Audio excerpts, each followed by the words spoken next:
Mitra nuju ngadangkeun dongeng judulna nyaeta Cipanon Indung karangan Kileksa dina bagian ke-75. Sabada mangga namatkeun bagian ke-74, ayeuna ngahanca bagian ke-75. Kasubri kaum dangu sadaya mangga ngaturkeun nuhun, mugi-mugi dongeng-dongeng ti mangga ofisial teh sakatampi kalayan kabingahan. Atuh para mitra, janten upami dongeng cek upami waktos cek urang Sunda kumangga dijelaskeun ti ngawitan enjing nyaeta ngawitan siang teh ngawitan carangcang katihang. Carangcang tihang nuju eta jam 6 nuju ka jam 7 tos siang namun upami sontenna para mitra di Sariak Layung dugi ka Sariupna. Kieu nya Sariak Layung dugi ka Sariupna. Kitu eta cek bahasa Sunda. Ai Sariupna jam 6 sonten. Tapi makos magrib nyuramanya. Kitulah kirang langkung. Mangga para mitra sadaya dongeng nu judulna nyaeta Cipanon Indung karangan Kileksa dina bagian ke-75 urang lajengkeun wilujeng tadangkeun.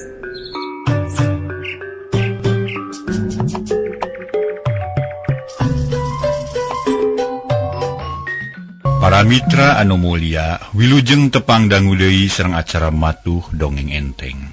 Mang Jaya sapara kanca nuju ngahanca carios nyambung judulna Cipanon Indung. Mangga urang lajengkeun wae. Etang-etang hiburan pangbeberah manah carios nyambung judulna Cipanon Indung karya Kileksa dina bagian ke-75. Para mitra kaum dangu, tunda heula kaayaan Suganda, ayeuna kocapkeun lia nu keur nyusulan lanceukna. Barang datang ka imahna lia kacida kagetna, lantaran di imah meuni jempling kawas teu aya nu nyicingan. Lia buru-buru asup ka tepas di dinya rarat-reret nempoan kursi jeung meja. Breh nempo kuntung dina asbak, taplak meja busik teu kaurus. Kamana teh Eni teh? Namun simpe kieu, ceuk Lia bari tuluy asup ka tengah imah. Didinya ge karasa jempling na teh para mitra. Lia tuluy ka dapur di dapur subung. Teh Eni? Lia gegeroan tapi nu kadenge iwa ti aweuhan sora Lia. Nu balik deui ti rohangan tengah kadengena asa matak geuman. Kawan tu imah gede nu keur meujeuna simpe. Kamana teh Eni teh nya? Mun init-initan mah pantau kudu dikunci apan ieu mah. Henteu malah janela ge maruka kabeh.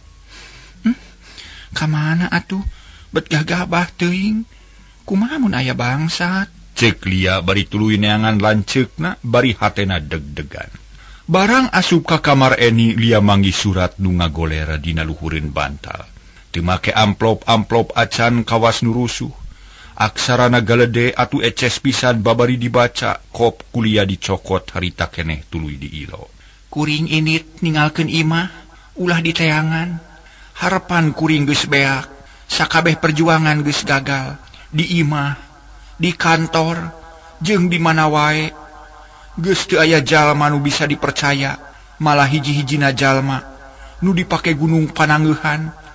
Ayeuna geus init ninggalkeun.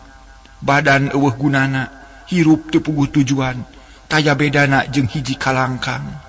Kitu eusining surat teu kurang teu leuwih. Teu make titi mangsa teu puguh tujuanana teuing keur saha eta surat. Oge teu ditana, teu diteken-teken acan kudu nulisna, matak bingung mikiranana. Init ninggalkeun imah, nah kamana teh Eni nya be? Cilaka lamun kieu mah. Ceuk Lia bari ngeukeweuk surat. Tuluy rarat-reret nempuan kaayaan di dinya, malah akhirna malomari pakaian Eni dibuka. Di abrik-abrik sugan aya tanda-tanda sejen, tapi pakaian teu aya nu coceng. Barang-barang teu aya nu leungit, malah alat-alat kosmetik nu ngabarak dina meja leutik. Hiji ge taya nu coceng. Heran kamana init nanya. Da piraku ari teu mawa salin hiji-hiji acan mah, mawa duit wungkul kitu, asa mustahil. Cek Lia bari tuluy ngabrik-ngabrik lomari. Breh manggih loket barang dibuka eusina duit meuni metet. Tetela Eni teu mawa naon-naon pisan initna, sabab barang-barangna kabeh aya. Astagfirullahalazim. Nah kamana atuh teteh nya? Naon sababna bet luluasan? Kamana jeung Kang Ridwan aing mah hariwang sok sieun pabentar paham jeung Kang Ridwan. Nu akhirna teh Eni putus asa tuluy kabur. Lia kaluar ti kamar leos katepas gek diuk bari ngahulang mikiran pilampaheun. Ras inget kanu jadi bapana nu kaayaan mata kariwang naker. Kawas-kawas moal panjang umur. Hate Lia beuki tagibur teu puguh cabak kitu salah kieu salah. Samar polah jeung bararingung. Barang keur ngahulang kitu gerung aya mobil asup ka pakarangan. Lia curinghak gancang lumpat ka hareup. Barang breh sidik pisan nu diuk di hareup teh Yati. Lia beuki geumpeur teu puguh rasa. Yat, aya naon ieu teh? Mana Bapak? Ceuk Lia bari muru kana mobil. Teteh, Bapak bade dibantun ka bumi margi teu damang beuki repot. Tapi anjeunna teu kersaleun kalah kanyarios nu lain-lain. Abdi teh bingung. Kedah kumaha poe mitos kieu nya Teteh? Bapak keukeuh hoyong disampeurkeun ku Teh Eni. Ceuk Yati bari ngahegak beungeutna sepa. Cilaka Yat moal bisa Teh Eni moal bisa mapageun ka Bapak. Nah Teteh, benu Teh Eni teh teu nepi kumaha? Di mana ayeuna? Teh Eni teh aya di imah duka ka mana nya? Yu ayeuna mah urang nepungan di Bapak. Urang paksa urang cana ka dieu. Ceuk Lia bari tuluy ungah kana mobil. Dituturkeun ku Yati gek dariuk deukeut supir. Kumaha Neng ayeuna? Ka mana Neng? Ceuk supir bari munurkeun mobil. Mulih deui ka urut tadi mang urang mapageun pun Bapak. Ceuk Yati, "Maha Neng?" Dius mobil indit meuni nyemprung da puguh rusuh. Lia neuteup ka supir bari kerung manehna teu wawuh sarta teu ngarti. Yat, ieu mobil saha jeung kenging nyewa? Lia ngaharewos. Sanes kenging nyewa ieu teh. Mobil ramana Kang Rojali tadi abdi nyuhunkeun tulung ka anjeunna. Margi hariwang ninggal Bapak nu repot. Ayeuna mah Bapak teh urang paksa we cana ka bumi, urang manggil dokter. Nya bener Yat, teteh ge satuju pisan. Mobil tuluy nyemprung. Supir teu malire kanu keur ngobrol atuh teu kungsi lila geus tepi kanu dijugjug. Reg mobil eureun. Jut anu tarumpakna tarurun, Lia jeung Yati lumpat muru ka nu jadi bapana. Nu harita geus teu bisaeun diuk-diuk acan. Ngalempreh dina lahunan karta, barang jola aya nu datang sugana beunta bari nanya. Mana Eni? Bapak, Teh Eni mah teu kersaeun margi aya wagelan. Ayeuna mah ulah sami bedahna langkung sae Bapak we kedah ka bumi. Ayeuna bade dibantun ku abdi, wayahna ulah baha margi ka kanggo kepentingan Bapak. Ceuk Lia bari nyekeleungeun bapana rek dipangku. Ulah Lia. Bapak era ku Eni. Mun Eni mungeun mah kajeun. Bapak leuwih hade tetep di dieu. Bapak mah hayang tentrem. Bapaknya ka abdi sareng ka Yati. Lia kalah katumanya. Tang tu geulis Bapak teh nyaah pisan. Moal aya hiji Bapak nu teu nyaah ka anak. Tapi Bapak mah geus gede dosa. Keun bae di dieu. Lepat emutan kitu teh Bapak, ieu urang ka bumi. Upami Bapak teu kersa ka bumi, Bapak nyiksa kana hate abdi sareng ka Yati. Mangga Pak urang ka bumi. Wayahna sing rido abdi moal teteg hate upami Bapak teu kersa. Sugana teu ngomong deui amengan ngamekan ngahegak bari kerep. Jegoh-jegoh batuk deui awak leuleus taya tanagaan. Lia jeung Yati silih reret. Siga nu geus sahate reganyeng bapana dipayang kuduaan. Bangun nu hampangeun pisan. Atuh Karta jeung Rojali colohok teu sangka Yati jeung Lia rek kitu petak. Sup sugana kana mobil di harita teh para mitra dibawa ku Lia jeung Yati. Supir geus siaga pikeun mawa sugana ka imahna. Ari Karta jeung Rojali ngahulang keneh kawas Lukasima. Mang Karto, koper lebetkeun sadayana kana mobil. Yu urang ka bumi ulah seueur teuing ngahulang. Sababpun Bapak perlu ditulungan buru-buru. Lia paparentah ka Karta. Karta teh gancang ngasupkeun koper kana sedan. Bareng jeung Rojali sanggeus tarapti diu sedan indit ngajugjug ka imah. Karto ngarasa sugema hate sabab hasil nepungkeun sugana jeung anakna sarta ayeuna muru ka imah. Teu kacatur di jalan sedan nu mawa sugana geus tepi kanu dijugjug. Reg eureun nu tumpakna tarurun bangun rusuh, sugana dipayang ku Rojali jeung Karta, dituturkeun ku Lia jeung Yati. Supir ngadagoan bari ngareureuhkeun kacape. Suganda peureum najan nyeri ku kasakit ge uteukna waras keneh. Manehna bisa keneh nginget-nginget kana kajadian nu geus kaliwat. Breh beungeut buwati nemongan.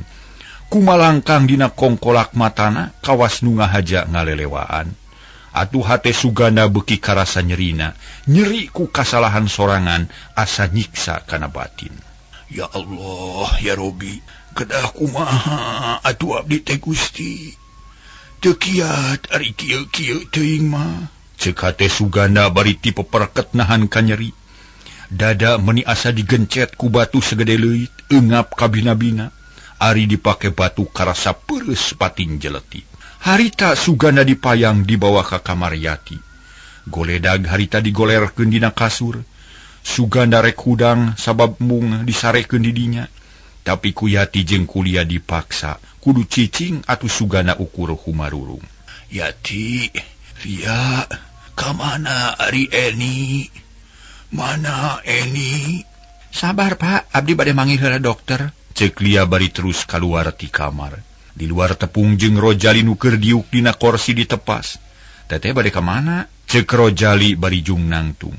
Bade milari dokter mugi margi Bapak peryogi enggal di landongan. Sabios abdi nu bade mios. Teteh mah ditunggu we di dieu. Abdi nu bade mios milari dokter. Ceuk Rojali bari tuluy nyampeurkeun ka supir, tuluy init neangan dokter. Para mitra kaum dangu, Lia asup deui ka kamar kasampak teh Suganda keur engap-engapan siga nu sakarat awal. Puguh Lia jeung Yati gugup duanana teu wani ningalkeun nu gering bisi teu kanyahoan losna. Neng, jandak cai asa kerang jeung tiis neng hawatos. Ceuk harta bari nyekelan dada Suganda. Karasa geus tiis Yati nurut manehna ngaleos ka dapur. Tekung silila geus balik deui bari mawa cai asak herang kana gelas. Ku karta diinumkeun ka Suganda make senok. Sanggeus dibere cai Suganda cenghar meusan berai beunta bari nyarita. Yati, Lia ka dieu sing deukeut Bapak rek nyarita. Mangga Pak, ieu abdi Yati. Yati ngadeuketan ka bapana. Kituna deui marelong bari beungeut kana beungeut Suganda. Nyai anak Bapak. Hidup dua antang tu nyaho, hayang nyaho. Naon sababna pangna Bapak jadi kieu. Ieu teh lalakonna teh panjang geulis, tapi babari nyaritakeunana. Dan nu jadi sababna mah ngan saeutik. Reg Suganda eureun deui nyarita ka selangku batuk nu mata kuatir. Laras Pak, Yati ge sareng teh Lia hoyong terang kana lalakon Bapak. Nah kumaha bet kajantenan sapertos kieu. Cek Yati bari melong jajantung ratug siga nu tutunggulan siga nu rek manggih kareuwas. Ieu kabeh kasalahan Bapak. Bapak geus kabawa ku sakaba-kaba. Kagoda ku hiji awewe nu ngaran Mimin. Bapak kawin jeung manehna, nu akhirna usaha Bapak hancur akibat kasarahan pamajikan Bapak nu ngora. Tah ayeuna kieu jadina Bapak jadi sangsara kadungsang-dungsang, menang hukuman tina laku lampah sorangan. Ieu kabeh minangka wawales ka diri Bapak nu geus tega ninggalkeun hidup jeung indung hidup. Tah kulantaran kitu, hampura Bapak teh geulis sabab rumasa geus gede kasalahan. Cek Suganda meni ngemplong hatena. Sabab geus laksana ngedalkeun eta maksud kanu jadi anakna. Bapak, tadi ge abdi matos nyangemkeun yen abdi mangahapunten lahir batin. Sawios ulah seueur emutan, geura damang we tu Pak. Jawab Yati bari ngusapan leungeun bapana. Sok ditempas kuliah. Abdi ge ngahapunten pisan Pak, sawios nu kalangkung mah. Mugi-mugi Bapak sing enggal damang supados tiasa riungung pulung sareng abdi. Nuhun anaki syukur alhamdulillah ya Allah ya Rabbi. Nuhun Gusti. Gelis Bapak teh bunga hari geus puguh kitu mah. Hari Eni ka mana? Yati jeung Lia silih reret duanana ngarasa bingung. Lancaran bisa nepungkeun Eni jeung nu jadi bapana. Karta ge silih reret can ngarti kana naon-naon nu kajadian. Akhirna Karto nanyakeun, "Neng, kamana tuh Neng Eni? Saperto jempling pisannya." Mang Karto, teh Eni teh ngantunkeun bumi anjeunna angkat. Duka kamana abdi gitu terang kana tujuanana, tak ieu buktosna. Dia nemongkeun surat nu tadi teh kop ku Karta di tampanan tuluy di ilo. Barang geus tamat mending ngajengho. Tuluy netep ka Yati penasaran. Surat dijewang tuluy dibaca digerendengkeun. Kadenge pisan ku Sugana nu harita melong bari ngadedengekeun. "Ya Allah, kamana teh Eni teh atuh teteh?" Cek Yati sareng sena maca surat. "Teuing nya teteh ge teu nyaho." "Dedeh teuing Eni anak bapa. Anjeun kasih kesa ku kajadian ieu akibat tina kasalahan bapa. Hampura geulis ieu bapa." Sumambat na Sugana ka Eni. Dibarengan ku murubutna Cimata nu ngariung pating rarenghap watir ku Sugana nu hayang tepung jeung nu jadi anakna nu cika nu katelah Eni. "Bapak, nu geus sing sabar we teh Eni tiasa dipilari da moal tebih angkatna. Ayeuna mah sing kiat Pak, sing engal damang." Lia ngababaraha teh bapana bari ngusapan leungeunna nu geus peot. "Moal bisa tenang hate bapa teh geulis. Lantaran tujuan utama hayang menang pangampura ti Eni. Tapi ayeuna tujuan bapa moal laksana. Duh, anak king hampura bapa teh geulis. Hampura." Reup Sugana peureum ambekan beuki kerep. Diselang-selang ku batuk nu taya rerepna. Karto watireun pisan kadunungan manehna teu wani jauh tinu gering. Geus puguheun ari Lia jeung Yati mah meuni teu sirikna ditugugulung ku Sugana. Hapunten, teu sirikna digugulung Sugana teh. "Lia, bapa rek amanat. Pangnepikeun ka Eni hampura kitunya." "Mangga Pak, insyaallah ku abdi bade didugikeun," jawab Lia dari anaker. Sugana rek nyarita deui tapi ukur nepi ka calanga panon buncelik ciga tibalik. Leungeun muntang ka anakna nu dua nu aya di dinya reuwas. Tiluan teu aya nu wani nyarita. Sugana ngahegak leuwih kerep. Suku geus teu usik-usik karasa tiis meuli camewek. Akhirna, "Allahu Akbar." Les Sugana ngaleupaskeun nyawa. Mulih ka jati mulang ka asal. Dipunut ku Nu Rahayu di ala ku Nu Maha Kawasa. Sugana maot dina kaayaan kurang sugema sabancan tepung jeung Eni. Bapak, Yati ngoceak gabrug ngarangku layon bapana. "Bapak, ulang antunkeun abdi Pak." Ceuk Lia bari tuluy paungku-ungku jeung Yati. Jeung cerikan layon Sugana, Karto meninggal lenyap. Bari ngusap dada manehna teu kuat nahan kasedih, tapi bubuhan lalaki geus asak pangalaman, teu kungsi rag-rag Cimata. Innalillahi wa inna ilaihi rajiun. Mugi-mugi arwana sing ditampi ku Gusti Nu Maha Suci, sing diampura dosana ditampi iman Islamna. Tos neng ulah kadalon-dalon, sing sabar sing tawakal, margi perantos kieu kajantenanana. Tampi kumana nu sabar sareng sadar kana kadar nu tumiba ka urang sedaya. Sakieu untung tuang rama tiasa keneh riung mungpulung sareng neng. Sok senaos ukur sakedap. Mangga urang payunan kumana nu janglar. Ceuk Karto bari ngalima. Watir nempo Yati jeung Lia nu ngabangingik jeung cerikan nu jadi bapa.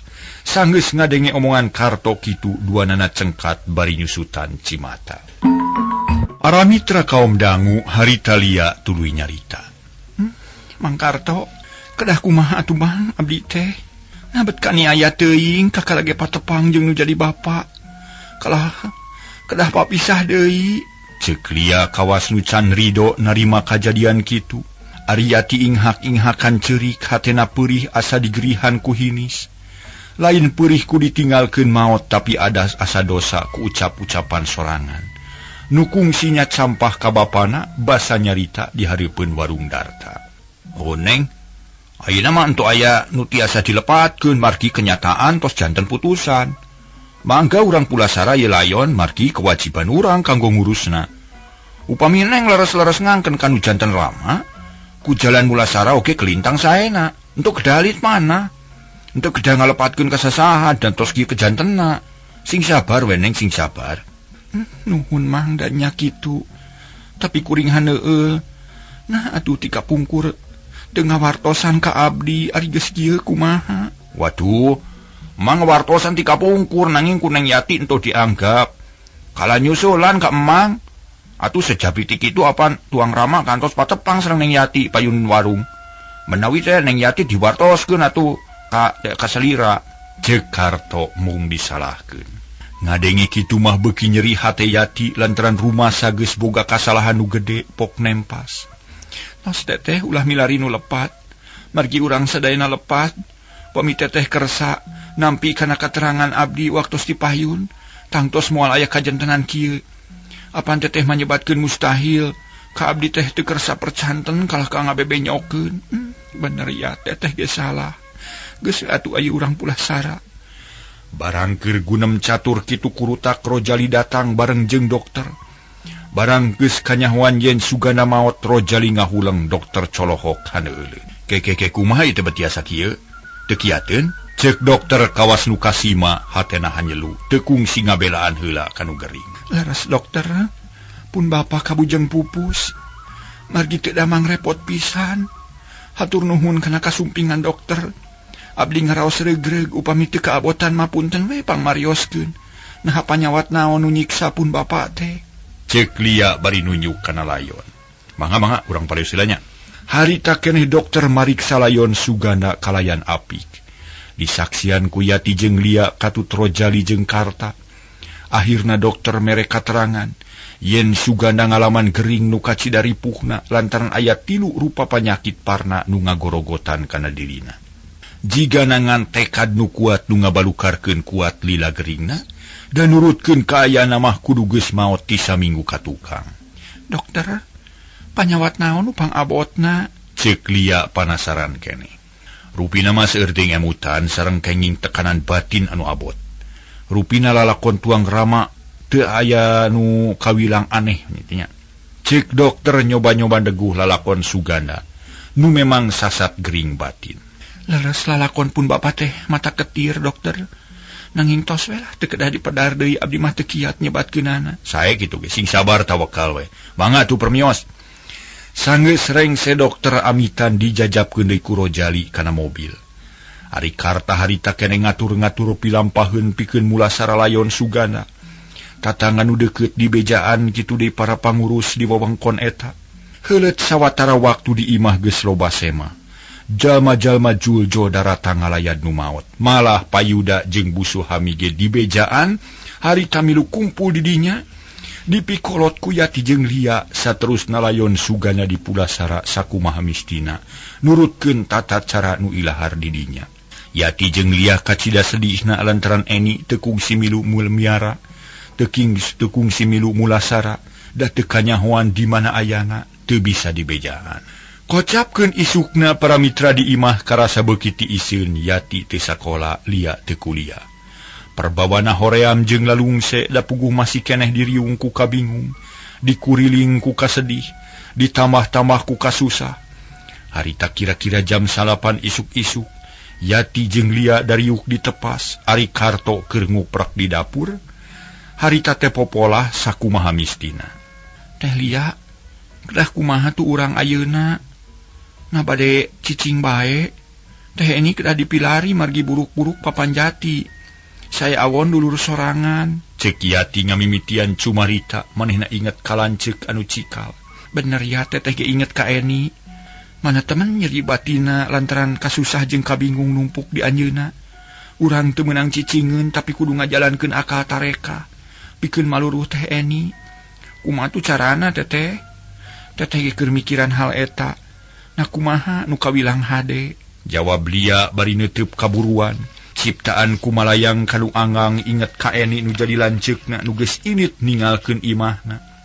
Keur kitu jebul aya nu datang dina motor horeng teh Rojali. Nu ngahaja nepungan deui Yati. Manehna ge teu sakola, awak karasa lungse, capek urut kamari babantu nguruskeun dina pupusna sugana. Lia jeung Yati atau heunem Rojali datang asa regreg jeung haneuteun sup Rojali katepas gek diuk deukeut lawang. Punten teh abdi teh ngaganggu sakedap. Henteu.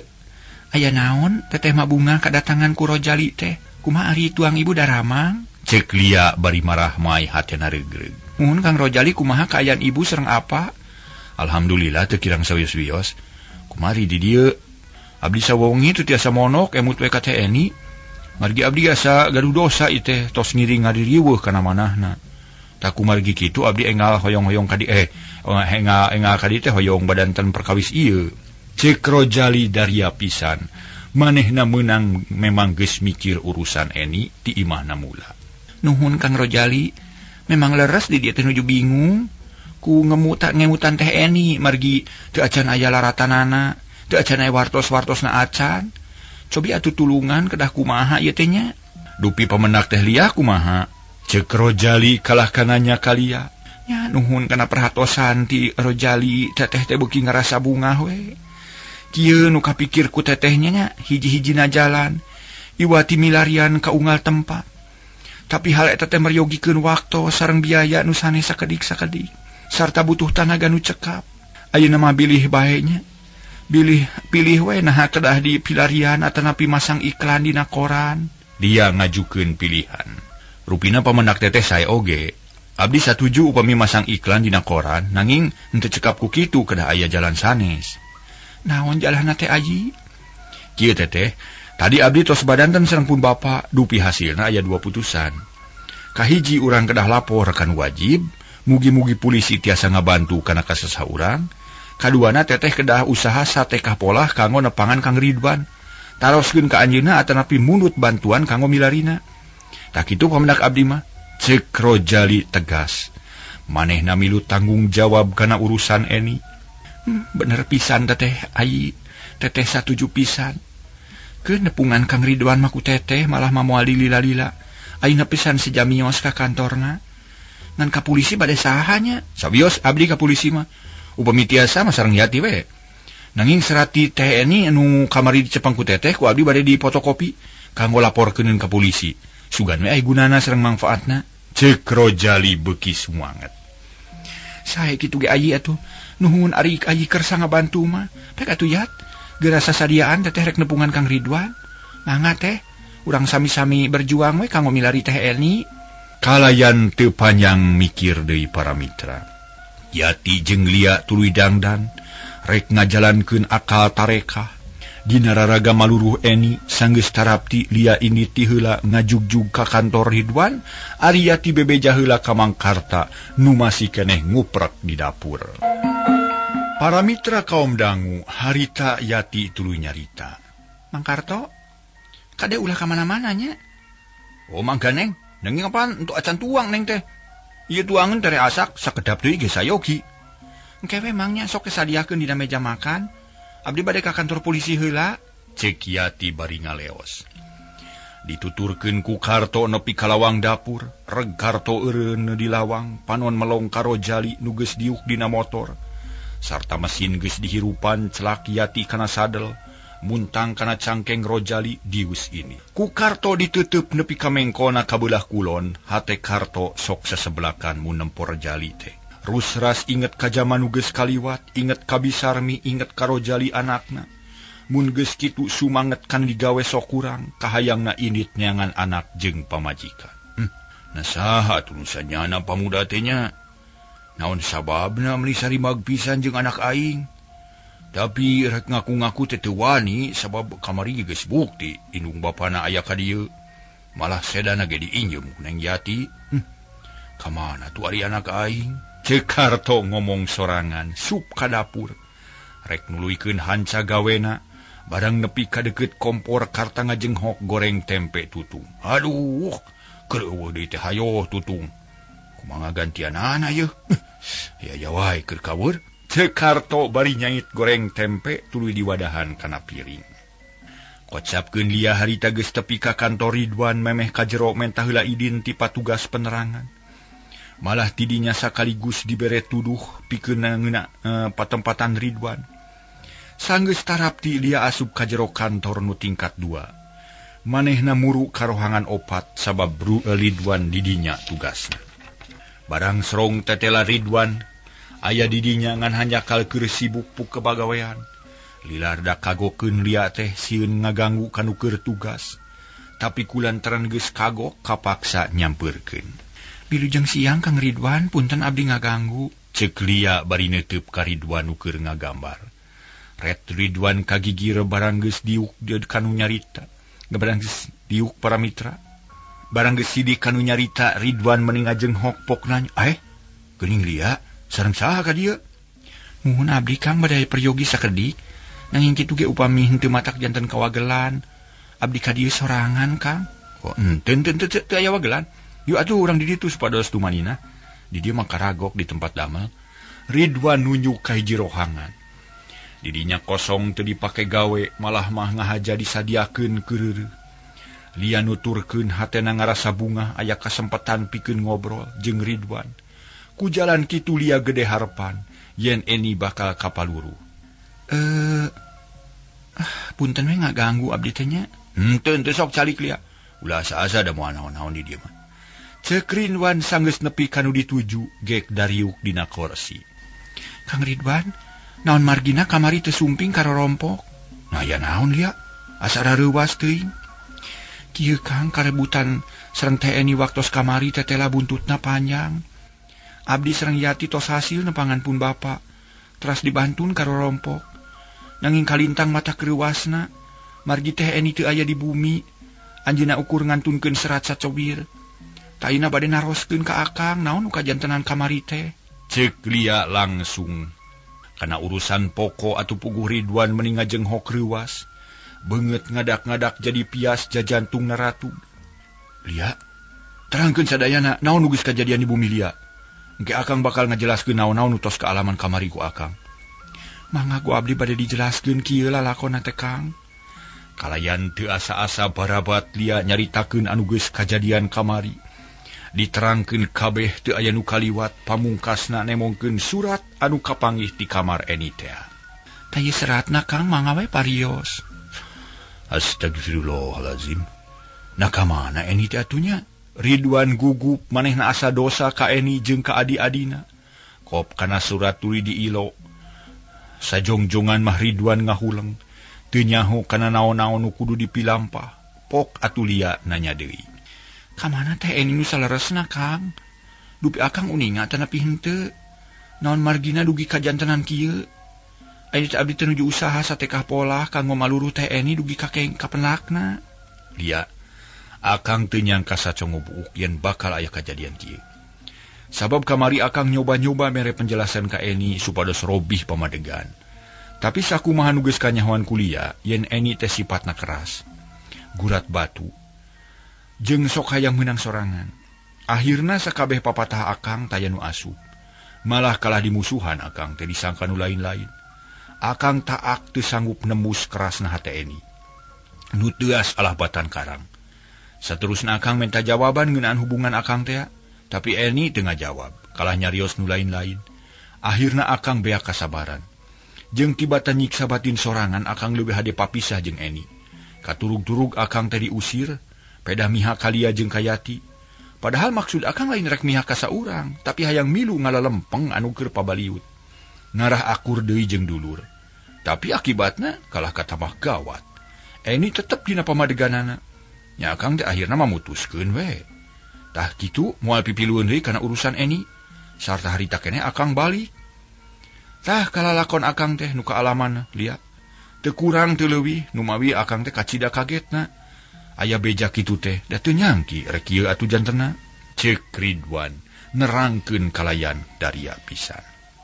Abdi apal kana sifat teh Eni. Memang kitu adat pangadatanana. Sawias urusan eta mah ulah disaurkeun deui ayeuna mah abdi bade menaros. Nah Kang kersa ngabantu ka abdi kanggo milarian teh Eni. Waktos kabujeng seep para mitra sadaya.